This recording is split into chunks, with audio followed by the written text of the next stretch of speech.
Hi friends, అందరికీ one more mini vlog. ఇంకా నిన్న సాయంకాలం అయితే దీపం పెట్టేసుకొని మేమైతే ఇద్దరం గుడికి అయితే బయలుదేరుతా ఉన్నామన్నమాట. ఇంకా అక్కడే నిద్ర చేసి రావాలన్నట్టుగా మాకు దగ్గరలోనే తారాపురం టెంపుల్ అనేసి ఉందన్నమాట, ఆంజనేయ స్వామి వారిది. అక్కడికైతే మేము బయలుదేరామన్నమాట. ఇంకా ఆదోనికైతే వెళ్ళాము. చాలా చల్లగా ఉందన్నమాట క్లైమేట్. బయట వచ్చేసి ఆగి అలా టీ అయితే తాగేసి ఇక గుడికి అయితే వెళ్ళిపోయాము. ఇంకా గుడికి కూడా వచ్చేసాము. అలాగే స్వామివారిని కూడా నేను దర్శించుకున్నాను. ఈ కార్తీక మాసంలో నేను ఏ గుడికి వెళ్ళలేదు, ఎక్కడ దీపాలు కూడా వెలిగించలేదు అనమాట. ఇంట్లోనే అన్ని చిక్కులు చికాకులే ఉన్నాయి నాకు.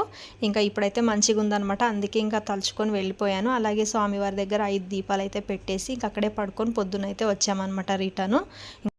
ఇంకా ఫుల్ అయితే మంచు ఉందన్నమాట. వచ్చేటప్పుడు అయితే సినిమా కనిపించింది మాకు చలికి. ఇంకా మొత్తం ప్యాక్ చేసుకొని వచ్చినా కూడా విపరీతంగా చలి అయితే పట్టింది. ఇంకా మా ఆయన రాగానే చలిమంట వేసి టీ అయితే చేసుకొచ్చి ఇచ్చాడనమాట. మంచిగా టీ తాగుతూ చలిమంటల దగ్గర కూర్చున్నాం అనమాట మేము. ఇంకా చంటి వచ్చేసి బయట బటర్ఫ్లైతో ఆడుకుంటున్నాడు. ఇంకా ఈ వీడియో కనుక నచ్చినట్టయితే చిన్న లైక్ చేయండి. అలాగే నా ఛానల్ని తప్పకుండా సబ్స్క్రైబ్ చేసుకోవడం మాత్రం మర్చిపోకండి.